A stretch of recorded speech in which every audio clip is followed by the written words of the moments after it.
Então, vamos fechando os nossos olhos e à nossa frente. Jesus, sempre Jesus. Jesus sempre ao nosso lado, nos orienta para que com a nossa caminhada, ao longo de tantas e tantas encarnações, menos agressivo, e as agressões do passado, no presente e muito mais no futuro, ficarão de lado. Não teremos mais a disposição de agredir a ninguém, a maltratar ninguém. Mas esse aprendizado tem que ser providenciado já a partir de agora, porque nós levamos aquilo que aprendemos. É uma bagagem que não esquecemos mais, que não perdemos mais e que nos pertencerá por toda a nossa caminhada rumo à eternidade. Que assim seja, graças a Deus. Boa noite a todos, seu Laércio. Um abraço a Ileia. Tem mais gente aí. Marli, tudo bom, Marli? Beijando o pessoal todo. Nós divulgamos que vamos falar sobre pena de morte. Uma coisa um pouquinho pesada, né? Sem sombra de dúvida. Pena de morte. Ainda bem que o Brasil não é muito chegado nisso, né? Pelo menos a pena de morte oficial, porque infelizmente bandidagem, né? Infelizmente acaba aplicando isso de uma forma tão triste, né? Mas vão aprender, um dia não vão fazer mais. E com relação à pena de morte, antes nós vamos falar sobre assassinato, homicídio, porque nós estamos falando do sexto mandamento de Deus, né? Que é não matar. E aí a gente vem passando ao longo dessas lives as várias formas como, né, a gente acaba despachando as pessoas. Falamos do aborto, falamos da eutanásia, falamos do suicídio, vamos falar do assassinato e do homicídio para entrarmos na pena de morte. Então, antes de começarmos, vamos falar sobre assassinato e homicídio. E vamos ver o que é o assassinato. Assassinato é ainda mais grave que o homicídio. Então, considera-se um delito de assassinato quando o ato de causar a morte a outra pessoa ocorre de acordo com algumas circunstâncias que a legislação estipula. Quais são as circunstâncias para se determinar o que é assassinato e não homicídio, tá? Primeiro, para o assassinato, o que eles chamam, os juristas chamam de aleivosia. Aleivosia é uma característica do assassinato. É quando o crime é premeditado e provoca uma situação na qual a vítima não pode se defender ou se encontra numa condição de inferioridade ou desamparo. Por exemplo, o assassinato de uma criança, né? Não tem como ela se defender. É assassinato, sem sombra de dúvida. Mas aí, pode também, para definir o que é assassinato, é o ato ter sido praticado no momento de enfurecimento. Enfurecimento. Então, é quando o agressor aumenta de forma desumana a dor e o sofrimento da sua vítima. Então aí é assassinato, terrível, né? Quando ainda ele, o que praticou o delito, recebe valor em troca. O assassino de aluguel, aquela coisa toda. Então, quando recebe uma retribuição, também fica caracterizado o crime de assassinato. Vamos para o delito ou crime de homicídio. Vamos tentar entender a diferença, porque nós vamos chegar na pena de morte depois, tá? Homicídio. Ainda que se determine que não houve aleivosia, né? Que não houve o enfurecimento ou a participação de um preço, também se estabelecem, no caso de homicídio, diferentes categorias. Então, o principal é se o homicídio é voluntário ou involuntário. Então já viram que assassinato é uma coisa muito mais violenta e o homicídio é violento, sem sombra de dúvida, mas num grau um pouquinho diferente do assassinato. Voluntário é quando o crime é causado com a intenção, mas sem chegar àquela maldade violenta que nós falamos no assassinato. O homicídio é involuntário, ele fica determinado quando se causa a morte de outra pessoa sem intenção alguma de matar. Como poderia ser um exemplo, o caso de um acidente de trânsito. Num acidente de trânsito, bati o carro, não tinha intenção de matar, mas cometi um homicídio, né? Matei alguém. E também distinguimos o homicídio negligente quando a morte ocorre por uma causa, uma falha, uma negligência, né, como poderia ser um erro médico. O médico cometeu um erro, não foi um homicídio intencional, mas não deixou de ser homicídio. Então, a falha, a negligência do médico acabou provocando a morte do seu paciente. É um homicídio, sem sombra de dúvida, tá?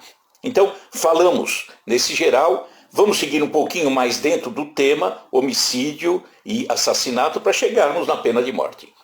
Vimos em comentários anteriores, nas lives anteriores, que estamos todos aqui em busca da evolução, porque ninguém é perfeito, né? Não somos perfeitos. Estamos buscando um crescimento que vem acontecendo dia a dia, minuto a minuto, e mais rápido ou menos rápido, de acordo com o nosso empenho em modificar, tá? Então, se não somos perfeitos, se a humanidade que está aqui, ocupando a Terra, não é perfeito, é natural que as relações aqui na Terra aconteçam entre espíritos de diferentes qualidades. Tem aquele que é um pouquinho melhor, aquele que é nem tanto, aquele que ainda está bem caidinho, né? Então, nós temos que ver que a consciência, para alguns, está mais despertada do que para outros. Se temos diferentes níveis de evolução, evolução significa consciência mais aguçada, mais despertada. Alguns têm mais, outros não têm tanto, tá? Então, para um, imaginar ter machucado alguém. Para um.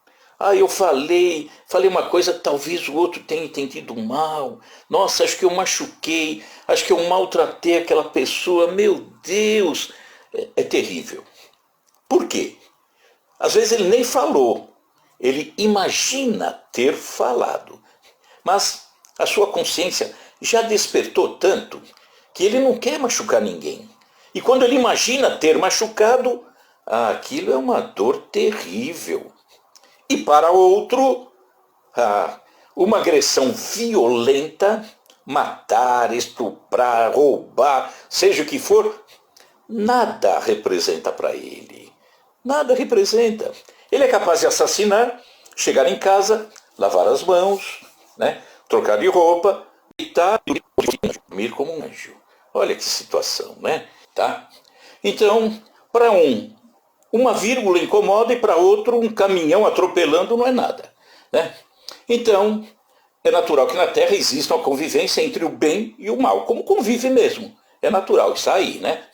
E em razão disso, as desavenças acontecem com facilidade, com muita facilidade. E aquele que comete o crime, um assassinato, seja o que for, né? Muitas vezes ele pensa de forma equivocada que está se livrando para sempre de um inimigo. Livrar-se da forma física daquele com o qual ele não se dá bem. Por quê? Porque o outro continua vivo espiritualmente e esperando a possibilidade de um acerto de contas. Isso que é ruim, né? Então, a morte, o assassinato não resolve nada, não. Você apenas afastou fisicamente, mas não afastou a presença daquele que você agrediu, né? Então, é preciso que todos nós busquemos cada vez mais uma compreensão maior da vida para que a gente vá se livrando desses equívocos que nós cometemos, né? É preciso sempre respeitar o próximo. Vamos lembrar ainda que o direito material, o direito da terra, né? A justiça da terra, ela persegue, ela busca alcançar o que a justiça divina fala. É natural. Só que ela está progredindo. E isso demanda tempo. Quanto mais a humanidade, por exemplo, aqui na Terra, cresce, evolui, melhores serão as condições da justiça. No passado, a justiça era terrível, violenta. Mudou muito. Por quê? Porque os homens mudaram também. E mudaram para melhor. No livro dos Espíritos, que é o livro através do qual se iniciou a doutrina espírita, vamos ver algumas perguntas e algumas respostas, tá? E alguns comentários também. No livro dos Espíritos, a questão 746 é assim, a pergunta feita à espiritualidade. O homicídio é um crime aos olhos de Deus? A resposta é sim, um grande crime, porque aquele que tira a vida do seu semelhante corta uma vida de expiação ou missão. E aí está o grande mal. Aquele que veio e que você matou, ele veio aqui para crescer, para evoluir. Ele precisa modificar-se, colocar dentro de si entendimentos novos. É difícil para ele. Talvez ele seja ainda um pouco mais atrasado do que nós. E aí ele precisa aprender. E no assassinato você tira dele essa chance de progredir, de vir a conhecer, de vir a praticar o melhor. Questão 747. O livro diz assim: o homicídio tem sempre o mesmo grau de culpabilidade? Matou? Todo mundo é culpado da mesma forma? A resposta, olha como é importante, como a doutrina espírita nos esclarece e percebe que em tudo existe a justiça e a bondade de Deus. Então, perguntado se todos esses crimes têm o mesmo grau de culpa, a resposta é: já o dissemos. Deus é justo, mais do que o próprio fato. A intenção. A intenção que é tudo. O fato decorre da intenção. Então, se eu não tenho a intenção de matar, mesmo que aconteça a morte, eu não queria matar aquela pessoa. Então, vamos ver alguns comentários a respeito dessa pergunta. Vimos, então, que nem todos os crimes são julgados com o mesmo grau e da mesma forma. Não. Visto que Deus, sendo justo e bom, leva em consideração mais a intenção do que o acontecimento em si. Nas leis humanas, nas nossas leis terrenas, existe assassinato, que é sempre cruel, sempre violento, penas pesadas que são aplicadas pela lei humana. Existe o homicídio. O homicídio é também tirar a vida de alguém. É lamentável, é triste, é horrível tirar a vida de alguém. Mas separa-se, por exemplo, o homicídio em homicídio doloso. O que é doloso? Tenho a intenção de matar. Ainda não é um assassinato, é um homicídio. Ou seja, o homicídio doloso ocorre quando uma pessoa tira a vida de outra intencionalmente, tá? Mas sem dar à vítima a oportunidade da defesa, aumenta-se sem aumentar a dor, o sofrimento dela, tudo aquilo que no assassinato é feito. Existe, é um peso muito forte. Mas existe esse mesmo crime, homicídio culposo, ou seja, sem a intenção de matar. Culposo é sem a intenção de matar. Ou seja, deu causa ao resultado da morte, de alguém por uma imprudência, uma negligência, uma imperícia. Vamos dar um exemplo desse, do homicídio culposo. Questão de velocidade do carro. O limite da estrada é 120 quilômetros. Você imprimiu 180. Acontece um acidente. Você tinha intenção de matar? Não, mas é lamentável. Você exagerou na velocidade e acabou provocando uma morte. Responde por isso, de uma forma um pouco menos pesada. A questão do pneu do automóvel. Você sabe que tem que trocar o pneu quando ele tem aquele desgaste violento. Você não troca. Fica rodando. De repente provoca um acidente. Mata. Tinha intenção de matar? Não. Tinha que ter trocado o pneu? Tinha. Por que não trocou? Então, mesmo sendo um homicídio culposo, a consciência como é que fica? Vai ficar tranquila? Não, de forma nenhuma. Não vai ficar. Então nós temos que ter sempre o cuidado para preservarmos a vida do outro. Né? Mesmo que seja um homicídio, é o pneu gasto, é a velocidade em excesso, não pode. Respeite a vida do outro. Outra questão, do Livro dos Espíritos, questão 748, a pergunta é essa. Deus escusa o homicídio em caso de legítima defesa? E aí? Legítima defesa. Deus atenua, desculpa o homicídio que você praticou? A resposta da espiritualidade. Olha como é lindo isso. A resposta é só a necessidade, né, de confrontar a pessoa, se defender. Só essa necessidade pode excusar as pessoas. Mas se ele puder preservar a vida sem atingir a do agressor, deve fazê-lo. Então, legítima defesa, você pode e deve se defender. Se alguém vem te agredir, vem te matar, agrida. Mas procure preservar a vida dele. Não é matar. Então, podendo preservar, preserve. Então ele diz que Deus só perdoa, nesse caso, se for necessário. Que você tenha uma reação um pouco mais pesada para preservar o bem maior que você tem, que é a sua vida. Interessante essa questão, né? Que aborda sobre a legítima defesa. No direito da terra, o direito material, ela exclui, né, a justiça, a ilicitude do fato. Ou seja, aquele que comete em legítima defesa não é apenado, não sofre uma pena. Ou seja, aquele que a comete, tudo bem, né? Exceto se cometer comprovadamente com excessos diante dos fatos vivenciados. Se ele cometeu, foi se defender e cometeu excessos nessa defesa, aí a coisa prejudica. Exemplo, e se eu instigo uma pessoa a me atacar? Ele é um desafeto meu. Eu provoco, quando ele vem me atacar eu mato. É legítima defesa? Não, nunca. Uma discussão absurda de trânsito.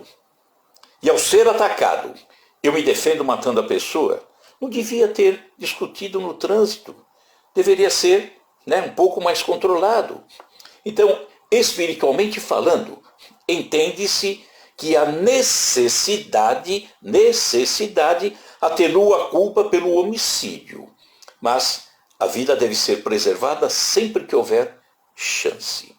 Vamos para mais uma? Questão 749. O homem é culpável pelas mortes que comete durante a guerra? A guerra, ele sai a campo, é levado a campo, é obrigado a participar da guerra, ele é culpado pelas mortes que ele acaba cometendo durante uma guerra? Resposta dos espíritos: não.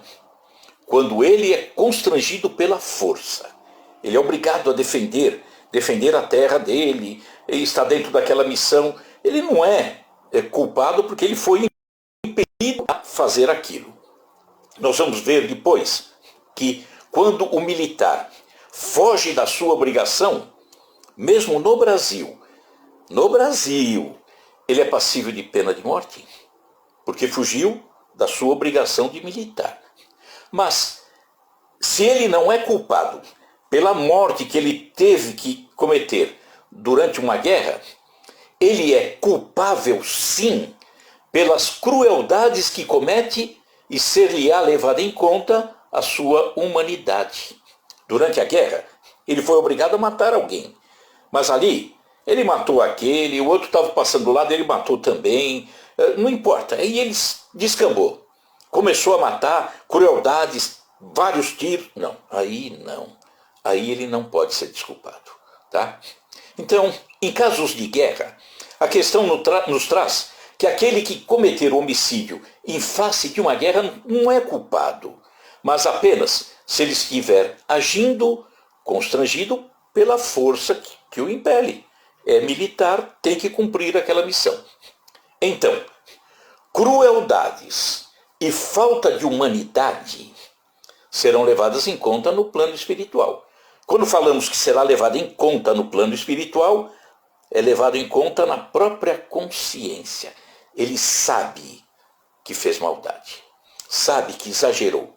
Ele não simplesmente defendeu o seu país, né? Que hoje em dia essas guerras também já estão, graças a Deus, esquecidas. Mas ele sabe que não simplesmente defendeu o seu país, ele cometeu atos de maldade. E essa explicação se aplica também, por isso que é importante falar sobre ela, porque nós trazemos para os dias de hoje. Essa mesma explicação se aplica à força policial. Os nossos queridos policiais que estão na rua, né, na defesa da sociedade. Se aplica a eles também. Afinal de contas, é uma guerra. É uma guerra contra o crime. O policial não vai, o bom policial, que é a grande maioria, esmagadora maioria, ele não vai para a rua para matar. Ele não sai com essa intenção. Eu vou para a rua porque quero ver quantos que eu mato hoje. Não, não vai. Mas ele sai para defender a sociedade e se defender também. Afinal de contas, ele tem que preservar a própria vida. Um atirador de escolta da polícia, aquele que em casos extremos, ele tem uma precisão no tiro, ele abate o agressor que está com um refém, né? Ele é culpado? Não. A não ser que ele cometa essa morte com exagero, com alegria, com vontade de ter matado aquele criminoso. Aí não, aí ele é criminoso mesmo, aí ele errou mesmo. Nós vimos, por exemplo, há uns meses atrás, aquele criminoso lá em Goiás, era Lázaro, né? O nome dele, que deu um baile na polícia, sei lá quantos dias. E a polícia, obviamente, ficou, né, um pouquinho chateada com o Lázaro. E quem assistiu às cenas depois, quando ele foi abatido, quando ele foi morto, pegaram Lázaro, jogaram como se ele fosse um objeto, né? Eu sei que estariam ali talvez extravasando aquele nervosismo, mas tinha que ter respeito, tinha que ter respeito. Então, o homicídio, o tema, acho que já dispensa maiores delongas, né? Maiores discussões, visto que é fato notório que a vida é o nosso bem maior, né? E por isso, obviamente, só pode ser levada a termo por Deus, né? Intencionalmente só por Deus. A vida é sagrada. Toda vida importa. Toda. Não importa se é criminoso, se é um santo, toda vida, toda, sem exceção, é importante. Toda vida carrega histórias, alegrias, tristezas, emoções. E vamos sempre pensar que o assassinato, o homicídio, não interrompe apenas uma vida, mas também destrói a vida de quem comete, porque corrói aqui por dentro. E também machuca violentamente a vida daqueles que ficaram sem aquele ente querido. Mas é criminoso? Pergunta para a mãe do criminoso se ela não ama o filho. Ama. Pergunte para o filho do criminoso se ele ama o seu pai. Ele ama. Mas é mau. Ainda não aprendeu a ser bom o suficiente. Vai aprender. Chegará um momento em que compreenderá.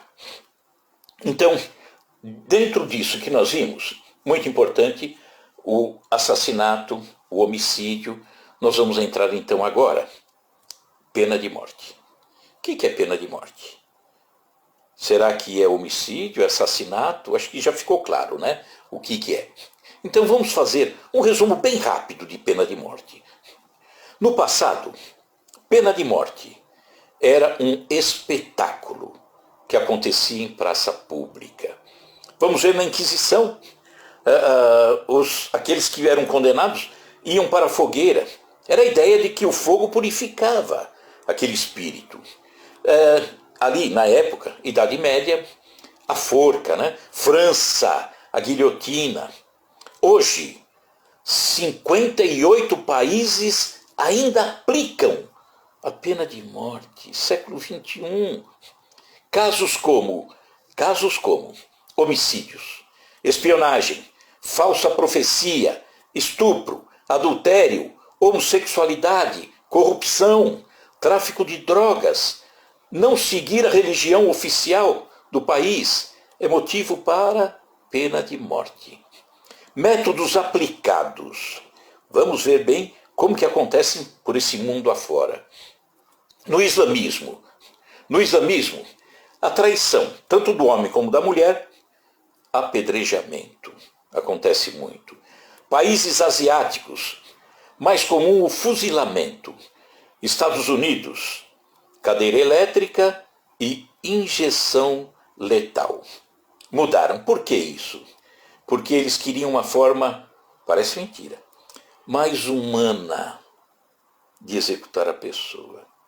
Como se a cadeira elétrica ou a injeção letal fosse uma forma mais humana de assassinar alguém. Enforcamento, por exemplo, Bangladesh, Botsuana, Singapura, Egito, Irã, Iraque, Malásia, Coreia do Norte, Japão. Japão tem Gaza, Síria, Sudão, Sudão do Sul. Países com mais execução, ou com mais execuções em pena de morte. China, Irã, Iraque, Arábia Saudita e Estados Unidos. A China. Os números não podem ser claros porque é um país fechado. China. No ano de 2013, vazou esse número. Só em 2013, cerca de 4.106 pessoas foram levadas à morte. Sabe por quê? Fraude fiscal, corrupção, drogas. No Egito, por exemplo, a punição com a morte pela violência se mistura com a repressão aos opositores do governo. Coloca tudo no balaio, sai matando. Recentemente, um juiz condenou 183 pessoas à pena de morte em razão da morte de 13 policiais. Mataram mais de 700 pessoas. Só que essas 700 pessoas, todas elas, eram simpatizantes do presidente deposto, que era o Mohamed Morsi, né, da Irmandade Muçulmana. No Brasil, pena de morte não existe. Salvo, como disse anteriormente, isso está na Constituição de 1988, que prevê a pena de morte para crimes de guerra. Crimes de guerra. Combatente, quando ele trai, quando ele tem covardia durante a guerra, quando ele incita a desobediência. E mesmo assim, a aplicação da pena de morte só com a aprovação do presidente da República. Então, vamos fazer aqui algumas colocações. Por que acontece a pena de morte? Século XXI. É uma coisa bárbara, terrível. Por que acontece? Vamos lá. Porque não se consegue ou não se quer compreender a condição espiritual do agressor. Como que ele é? Não quero compreender. Não. Portanto, não há o menor interesse em ajudar esse agressor a se recuperar, se reerguer, se arrepender, Não, não, né? De entender o porquê desse comportamento equivocado. Mesmo diante da necessidade de punir, não se quer perdoá-lo. Punir sempre, sem sombra de dúvida.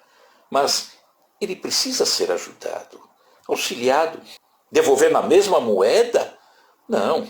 Por mais que eu vou sofrer, por mais que num instante primeiro eu tenha até ódio daquela pessoa, eu não posso fazer isso, não devo, que eu vou me perder. Né? Então, mesmo diante da necessidade de punir, não se quer perdoá-lo. Eu não vou perdoar, não. Não quero auxiliá-lo. Não.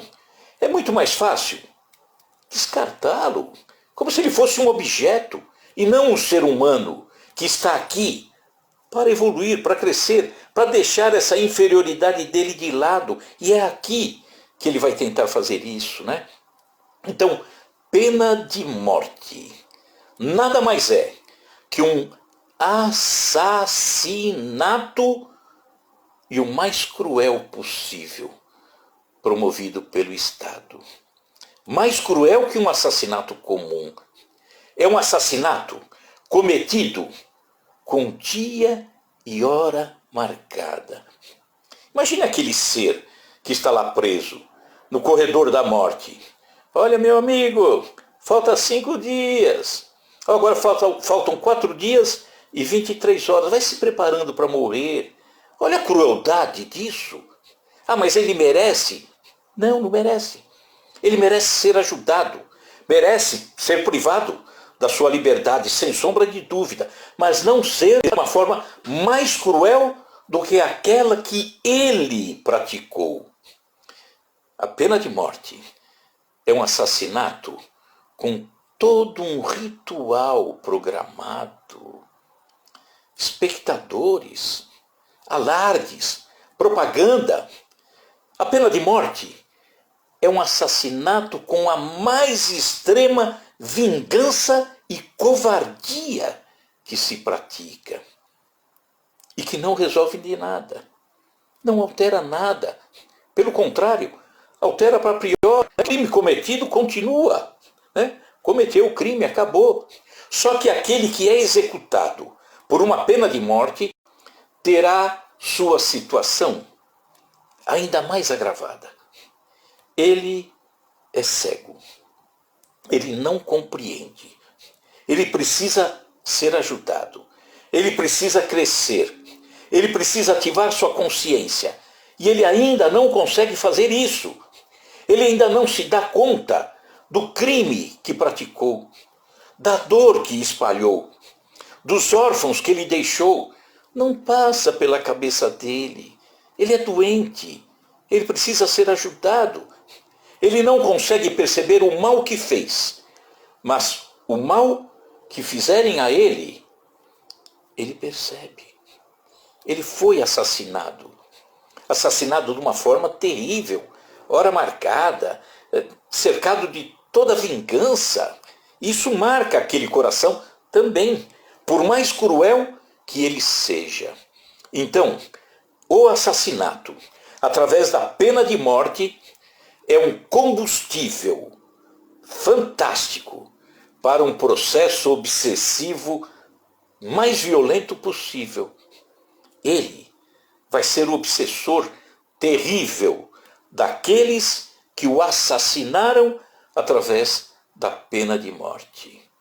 Nada auxiliando para o arrependimento. Não deram chance. Não. Pena de morte. Então, é total certeza, precisa ser abolida na Terra. Outra questão, ainda, envolvendo a pena de morte. Irreversibilidade da pena. Você levou alguém à pena de morte. Ele não era culpado. Como é que faz? E agora? Você matou um inocente? Como é que fica? Mas sim, milhões de crimes de pena de morte, porque é crime, é assassinato. E milhões de assassinatos através da pena de morte. Você assassinar um inocente não valeu a pena. Ele era inocente. Imagina se aquele inocente fosse você. Como ficaria isso? Então, o fato de não poder reverter a pena é outra coisa também que tem que se levar em conta. A possível inocência de um réu. Vamos lembrar de um caso que aconteceu em Minas Gerais.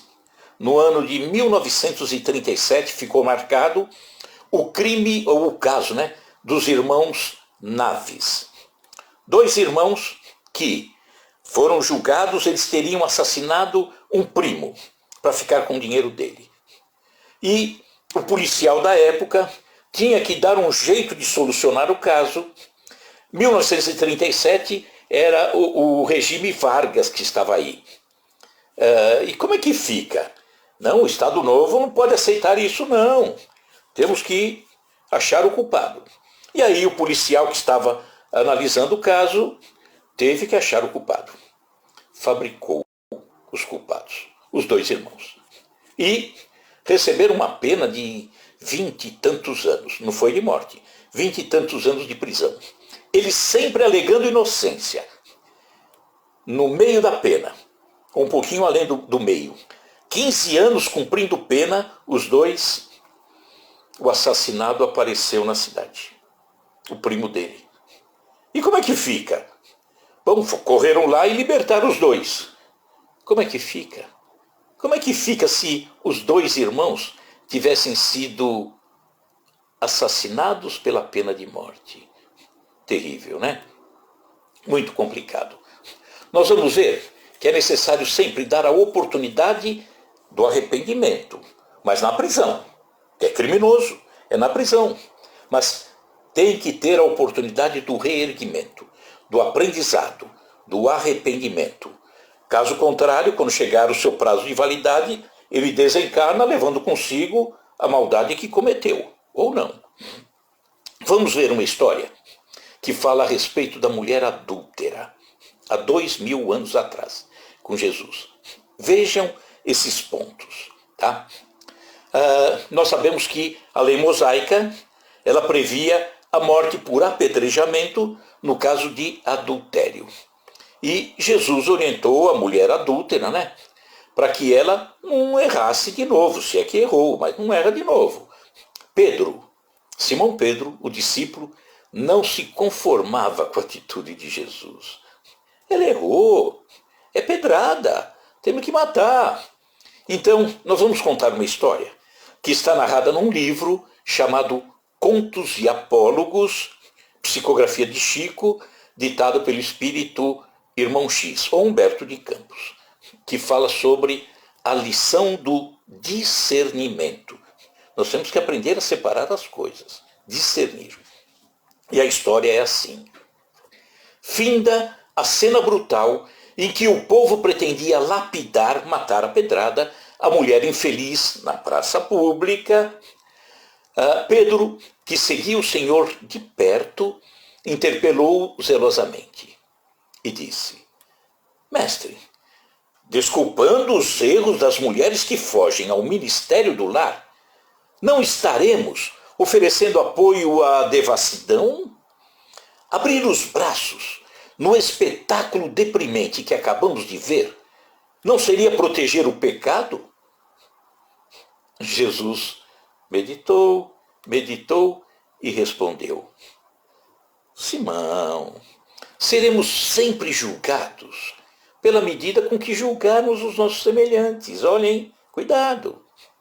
Sim, clamou Pedro, compreendo a caridade que nos deve afastar desses juízos errôneos. Mas, Jesus, porventura, conseguiremos viver sem discernir, sem julgar, mentalmente, sem julgar, sem discernir, sem avaliar? Uma pecadora, continuou Pedro, trazida ao apedrejamento, não perturbará a tranquilidade das famílias? Continuava Pedro. Não representará um quadro de lama para as crianças e para os jovens? Não será uma excitação à prática do mal? Pedro estava nervoso. Então, ante as duras interrogações, o Messias, Jesus, observou sereno. Pedro, quem poderá examinar agora o acontecimento em toda a extensão dele? Quem pode analisar em toda extensão? Sabemos acaso quantas lágrimas terá vertido essa desventurada mulher ante a queda fatal no grande infortúnio? Sabe quantas lágrimas ela despejou?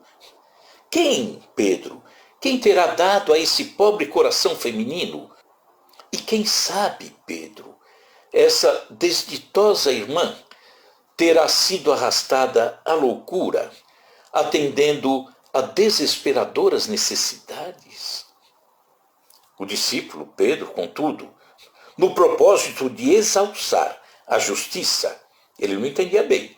Ele acrescentou: Jesus, de qualquer modo, a corrigenda é inadiável. Inadiável imperativo. Se ela, a mulher, nos merece compaixão e bondade, há então, noutros setores, o culpado ou os culpados que precisamos punir. Pedro queria pegar alguém, né? Quem terá provocado a cena desagradável a que assistimos? Continuava Pedro. Geralmente as mulheres desse naipe, olha o desprezo dele, são reservadas e fogem à multidão, o clamor da praça. Jesus sorriu, complacente, e tornou: quem sabe, Pedro, a pobrezinha andaria à procura de assistência. O pescador de Cafarnaum, que era Pedro, acentuou contrariado: o responsável devia expiar semelhante delito. Sou contra a desordem e na gritaria que presenciamos, estou convencido de que o cárcere e os açoites deveriam funcionar. Nesse ponto do entendimento, ali Pedro e Jesus, velha mendiga que ouvia a conversação, caminhando vagarosamente, quase junto dos dois, Jesus e Pedro, exclamou para Pedro surpreendido: Galileu bondoso, falou a velhinha para Pedro, herdeiro da fé vitoriosa de nossos pais. Graças sejam dadas a Deus, nosso poderoso Senhor. A mulher apedrejada é filha de minha irmã paralítica e cega. Moramos nas vizinhanças e vínhamos ao mercado em busca de alimento. Abeirávamos-nos daqui quando fomos assaltadas por um rapaz que, depois de repelido pela minha sobrinha para a lapidação, simplesmente porque minha infeliz sobrinha, digna de melhor sorte, não tem tido até hoje uma vida muito regular. Ambas, eu e minha sobrinha, estamos feridas e com dificuldade tornaremos para casa. Se é possível, Galileu generoso, se reportava Pedro, restabelece a verdade e faça a justiça. E aí Pedro gritou enérgico: onde é que está esse miserável? E Jesus ali pertinho. Ali, ali, informou a velhinha, com o júbilo, com a alegria de uma criança reconduzida repentinamente à alegria, né? E apontou para uma casa de peregrinos, que ficava bem na beira da estradinha, para onde Pedro, o apóstolo, se dirigiu acompanhado de Jesus, que o observava sereno. Jesus sempre sereno. E Pedro, por trás da antiga porta daquele casebre, escondia-se um homem, trêmulo de vergonha. Pedro avançou, de punhos cerrados, mas, a breves segundos, estacou, pálido e abatido. O autor da cena triste, daquela agressão, era Efraim, filho de Jafar, pupilo da sogra de Pedro, à própria mesa. Seguira o Messias com piedosa atitude. Mas Pedro bem reconhecia agora que o irmão adotivo de sua mulher guardava intenção diferente. O jovem era malandro. Angustiado, Pedro, em lágrimas de cólera e amargura, adiantou-se para Jesus, à maneira de menino necessitado de proteção, e bradou: Mestre, mestre, o que fazer agora? Jesus, porém, acolheu Pedro amorosamente nos braços e murmurou: Pedro, não julguemos, para não sermos julgados. Aprendamos, contudo, a discernir, avaliar, observar as coisas, fazer o julgamento que precisamos.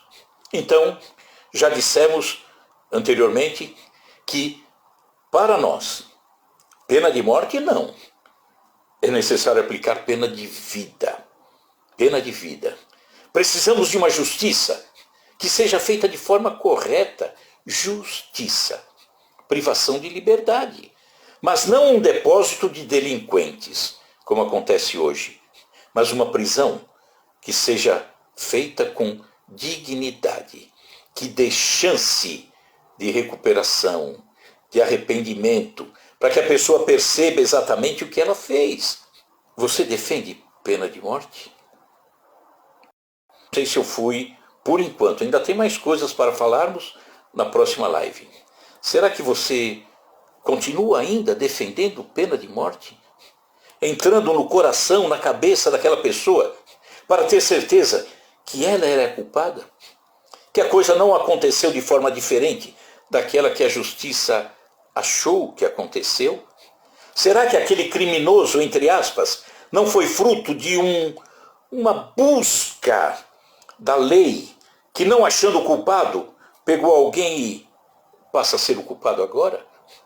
Você ainda defende pena de morte? E aí eu perguntaria, e se o acusado, que será levado à pena de morte, fosse o seu filho, o seu marido, a sua esposa, a sua mãe, o seu pai, continuaria defendendo pena de morte ou aí a pena de morte seria cruel demais? Vamos pensar. Vamos pensar. Pena de morte. Ainda vamos continuar na semana que vem. A pena de morte não pode ser aplicada. Não é justa, de forma nenhuma. Tá? Semana que vem continuamos. Então, falamos um pouquinho, tomamos um pouco do tempo falando do assassinato e do homicídio, para a gente ver a diferença e ver que pena de morte é o pior assassinato que se pode cometer. Dia marcado, hora marcada, audiência, maldade, vingança. Não faz sentido. Vamos então fechando os nossos olhos e trazendo à nossa frente aquele que foi o maior sentenciado à pena de morte em todos os tempos, Jesus. E que ali mesmo, durante o processo da morte, do desencarne, ele disse: Pai, perdoa, eles não sabem o que fazem. Nós ainda não sabemos o que estamos fazendo na plenitude nos dias de hoje. E clamamos de uma forma absurda. Queremos justiça. Não. Queremos vingança. Não faz sentido. Então que o nosso coração pare, analise, avalie, raciocine. É válido pena de morte? É humana a pena de morte? Ah, mas eu vou aplicar em cima de alguém que não foi humano. Então vamos trabalhar no sentido de darmos a ele a oportunidade de se tornar humano. Esse é o caminho.